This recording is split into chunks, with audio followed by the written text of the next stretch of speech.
So welcome ladies and gentlemen to the channel. Today we're going to be installing a doubled-in unit in my classic Toyota Corolla. It's the same doubled-in unit that I put in the Datsun 510. Some people have been like, why are you putting doubled-in units in classic cars, blah blah blah blah blah. Because I kind of drive them every day basically. I don't know, it's just a nice bit of luxury to have in a otherwise very analog stock car. So this is the culmination of quite a lot of work and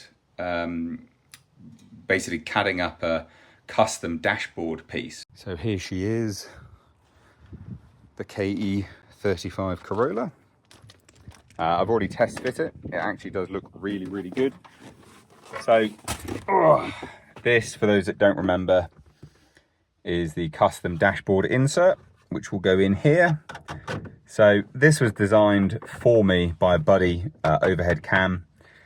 So there will be a Corolla little crown logo to insert into there at some point. Now this is printed in ASA. ASA is a really good filament, good for like heat wear basically. So this will hold up to temperatures. Now I don't actually know what I'm doing with this dashboard yet because I do want new gauges, but these openings are a really weird size. I have taken measurements of this. So from here down to that line there, this is one piece, but I've taken measurements to there. I can actually CAD up myself a new dashboard piece. The 3D printer that I bought, the Bamboo Lab H2D, will print something this size. I may have to CAD that up, and then what I'll do is I will join them together basically. So for now, this isn't the final piece, but this kind of is for now, until I've decided what I'm going to be doing with this. So let's just show you this for now, in terms of what it looks like, and you'll see why I like it so much. And there we have it. So look, I know this isn't going to be for everyone, but for me, sat here, being able to have a screen here, yeah, I'm really happy with that. The fascia plate inserts quite nicely. There were little gaps to allow it to go in. For me, to be able to sit here, drive with this, touch screen here, have the sat nav right there, it's just worth it to me. And you got to remember, for those that maybe are watching this video for the first time or just don't remember, what was here before was awful. It was just an aluminium or sheet steel plate with a switch panel. A lot of that stuff's redundant now. So what do? I could buy a whole dashboard that's going to be ridiculously expensive, or I can customize it and make it my own. I'm going to do that, obviously. Now, I think this is as tastefully done as possible.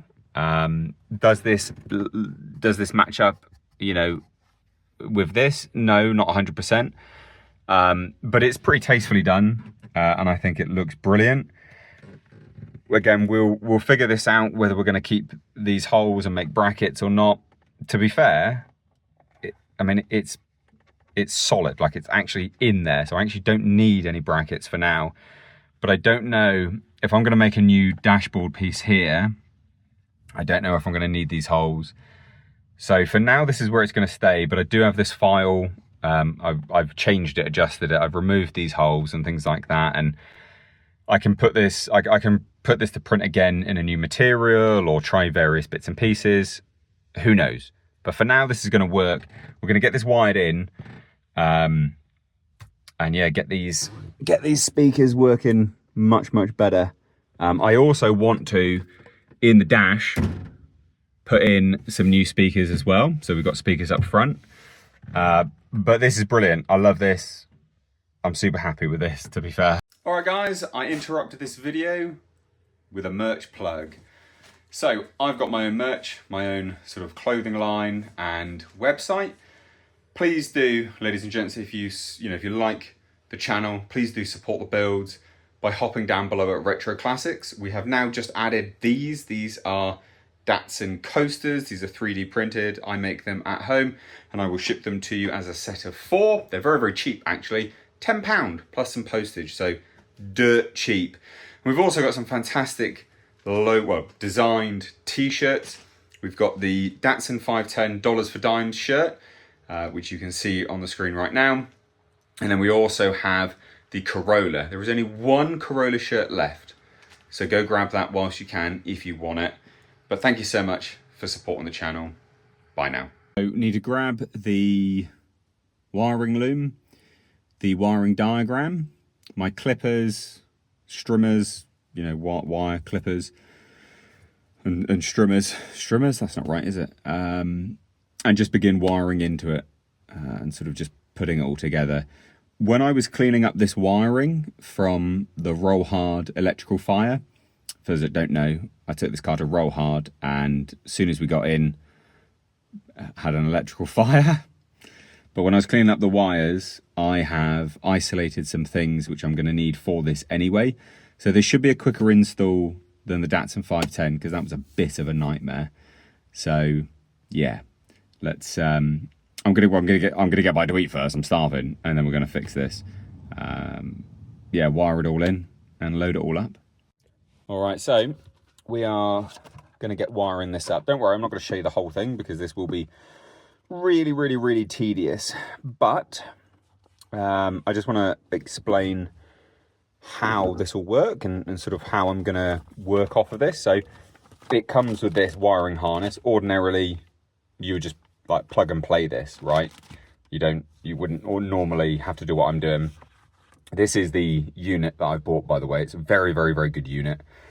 Android Auto, Apple CarPlay, HDMI, Bluetooth, blah blah blah blah blah blah blah. It's very good. DAB, all that kind of crap. So what we're going to do is we're going to tap into these things here. So as you can see, this is the wiring diagram. So it needs to have basically black ground. That'd be really easy to do.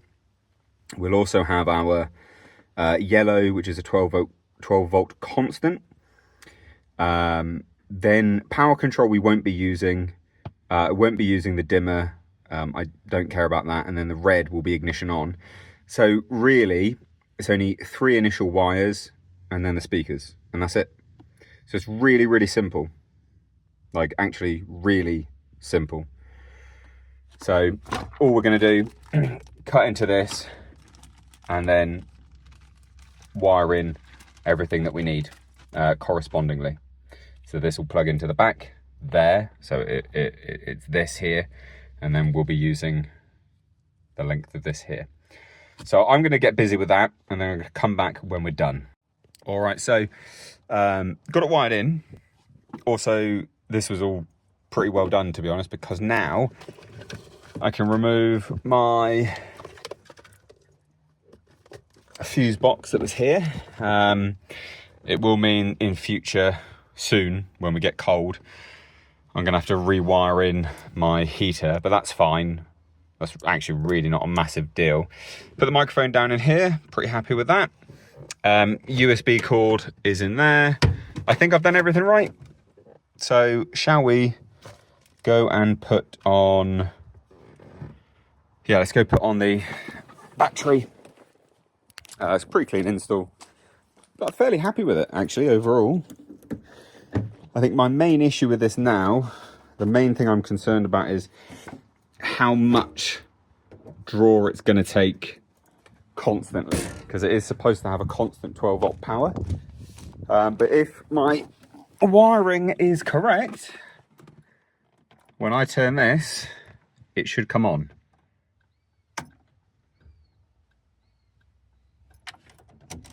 He says, but it's not coming on. Okay. Why is that not coming on then?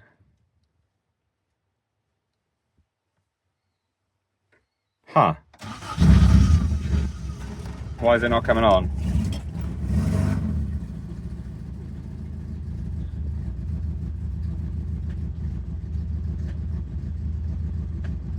Not ground, maybe? Sometimes they take a little while when they're first started up.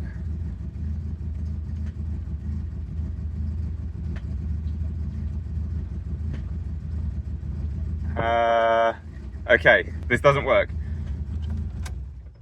Not sure what I've done wrong here. Okay, let me come back and figure out what I've done wrong. All right, so round 2. I think I figured out what it was, but we'll try and then I'll tell you whether I fixed it or not, I guess. Yes!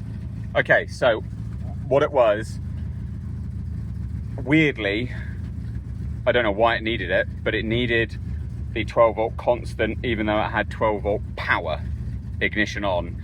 I'm guessing that's just because of the circuit. I don't know. I had thought that I had it connected, but it turns out I didn't. The wire that I was wanting to tap into wasn't actually connected to the 12 volt, even though previously it was. I must have disconnected it whilst I was cleaning up all the wiring. So it's working, it's on, and this is how it looks. Love it. Like, how cool is that? Again, it's not gonna be for everyone, but for me, love it. So, clock, 24-hour, GPS sync. I think it tried to do this before and it didn't quite do it properly. Display, viewer angle, where am I? I mean that. Oh, it does actually change it. Oh, interesting. So that changes the glare. I guess I am kind of there, not really. Not there. There is better. Maybe there. I don't know. I love this. This is brilliant. Couldn't be any better. Cool. How good is that? Yeah, man. That's awesome. Oh, it has actually done the clock. They didn't do it on my Datsun. How bizarre. That's brilliant. And so I've got the GPS up there. Microphone down in there. I might make a little bung for this as well, but that's it, it works. Let's try music. So there you go. We will turn the car off now. Turn the engine off, and it should still come on now with the ignition on, I'm hoping. Yes, it does. Cool. So I have wired it in completely correctly. Love it. Absolutely love it. This is exactly what I wanted. We're still going to fine tune this and change some little bits and pieces here and there. It doesn't actually have any brackets at the moment, but I'm hopeful that actually the weight of it and the size of the unit, the dash piece, will keep it in there. This is a little bit dodgy. That sits a bit nicer now. So, but I'm not going to do any dashboard. I'm not going to do any brackets until I know fully what I'm doing with this dashboard piece here. Because I looked at Speed Hut gauges, and I really like Speed Hut gauges, and they don't do them the sizes that I need, and I don't really fancy drilling this out, so I'm still undecided. But I will print another one of these without the holes, I think, just so it's cleaned up a little bit.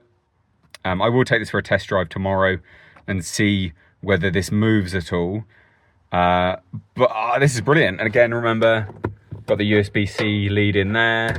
I think this is great. Again, not for everyone. The purists out there will be really annoyed, but for me, this does the job. Yeah, this is great. For me, this is brilliant. I'll clean up those wires. Don't worry about that. Just ignore that. Just look at this there. How cool is that? There we go. 3D printing, custom dashboard pieces, custom doubled-in pieces. That's the future. That's where old car hobbying is going, I think. It's unequivocally, demonstrably 3D printing. It keeps these cars alive, and you can do it at home. You know, teach yourself some CAD stuff. Now, I didn't design this doubled-in head unit piece anyway. That was overhead Cameron. What a legend he is. Genuinely great guy. He designed that for me, but I've done some other bits and pieces now as I was teaching myself, and I can't recommend it enough. 3D printing, it's the way forward. Even if you get it made for you and printed elsewhere, it's the way forward. It keeps these old cars alive. So there you go. Result for the Corolla. No fires. That's definitely a result.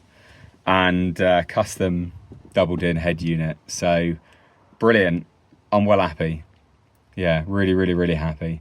So if you enjoyed this video, please do hit subscribe, turn the bell notifications on. And also, guys, don't forget, we do have merchandise. It's linked down below in the description box, my shop. I'm selling Datsun coasters, 3D printed, and a whole host of other t-shirts. I've got those t-shirt designs that I had before. There's one Corolla t-shirt left. One Corolla t-shirt left. So if you want to grab it now, because once it's gone, it is going to be gone. We've still got some dollars for dimes, some Datsun 510 shirts. Please do grab them. Please do support the builds. Please do just support the channel if you like the content. But for those that can't, just enjoying and watching and sharing the videos is enough. Thank you so much. Take care. Bye-bye now.